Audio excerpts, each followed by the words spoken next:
Культурный фестиваль этноспорта состоялся в Стамбуле. На нем были представлены соревнования по борьбе, в частности, ее крымско-татарский национальный вид куреш. Сюжет из Турции. В конце прошлой недели в Стамбуле прошел трехдневный этноспорт-фестиваль. Публике были представлены 11 этнических видов спорта, такие как борьба на поясах, борьба на масле, конная стрельба из лука и другие.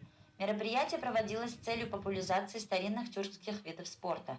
На 80 гектарах пространства, где проходил фестиваль, с одной стороны проводили спортивные состязания, с другой стороны для представителей тюркских народов были установлены большие юрты, в которых они знакомили посетителей со своей культурой, обычаями и национальной едой.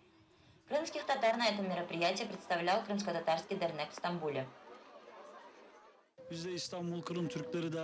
Нас, крымских татар, разместили в одной палатке с ногайскими тюрками, и мы здесь представляем нашу культуру, образ жизни крымских татар, а также стараемся по мере возможности с помощью брошюр, журналов и своими рассказами донести до посетителей проблемы, с которыми на сегодняшний день борется наш народ. С утра до обеда нашу палатку посетило уже около 1000 человек. В то время как многие народы в юртах представили свою культуру, представители некоторых народов в очередной раз на этом мероприятии сделали акцент на своих национальных проблемах. Азербайджан выставил стенды с трагедией Ходжалы. Уйгурцы привлекли внимание на оккупацию со стороны Китая. Крымские татары с помощью плакатов и транспарантов показывали оккупацию со стороны России. Мы знаем о ситуации, в которой сейчас находятся наши братья крымские татары. Мы осознаем угнетенность и проблемы народа.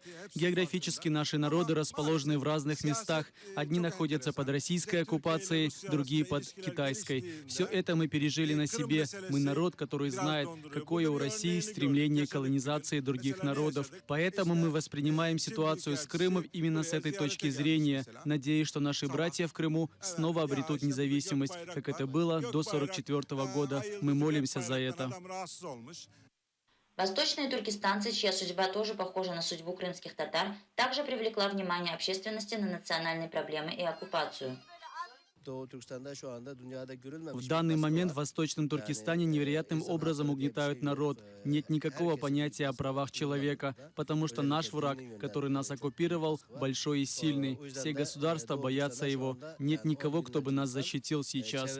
Мы, как народ, который ощутил на себе угнетение оккупантов, прекрасно понимаем, как сложно приходится в Крыму крымским татарам. Сначала на нас напала Россия, затем они договорились с Китаем и передали нас Китаю. Поэтому Россия в наших глазах такой же враг, как и Китай. Мы чувствуем, что творят русские с нашими братьями крымскими татарами.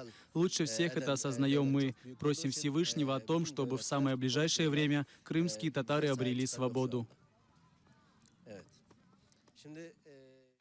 Участники и посетители уверены, что такого рода мероприятия приносят всяческую пользу для всего тюркского мира, а также могут со временем способствовать к обретению независимости народами, которые сейчас находятся в оккупации. Когда я был ребенком, старшее поколение не могло и подумать о том, что когда-нибудь Узбекистан, Туркменистан и другие государства получат независимость. Но посмотрите, на сегодняшний день мы имеем 5 независимых тюркских государств, то есть мы верим в то, что в ближайшее время и Крым тоже обретет свою независимость. Международный этноспорт-фестиваль был проведен впервые. На нем приняли участие около 900 спортсменов. В будущем планируется проведение данного мероприятия ежегодно, и на соревнования в рамках этого фестиваля будут приглашаться спортсмены со всех тюркских стран. Эмине Халил, Таха Таждемир, специально для АТР из Стамбула.